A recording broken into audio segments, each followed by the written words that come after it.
On veut calculer la limite de sinus de 2n sur 3 racines de n quand n tend vers plus l'infini. Ici, 3 racines de n est au dénominateur. N étant au dénominateur, il doit être différent de 0. Donc, pour tout entier naturel n supérieur ou égal à 1, on sait que sinus de 2n est compris entre moins 1 et 1.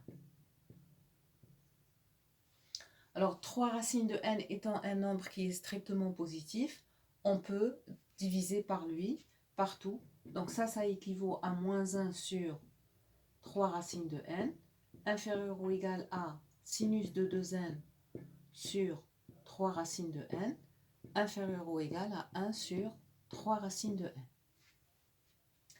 Or, la limite de moins 1 sur 3 racines de n quand n tend vers plus l'infini, 3 racines de n va tendre vers plus l'infini et moins 1 sur 3 racines de n va tendre vers 0.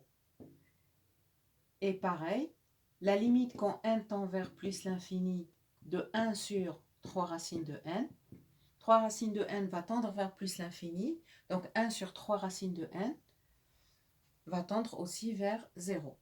Alors, on a sinus de 2n sur 3 racines de n est compris entre deux quantités qui tendent toutes les deux vers 0.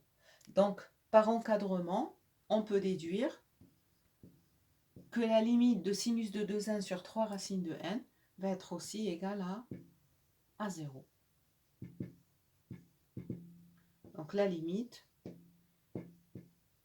de sinus de 2n sur 3 racines de n, quand n tend vers plus l'infini, est égale à 0. Et l'exercice est terminé.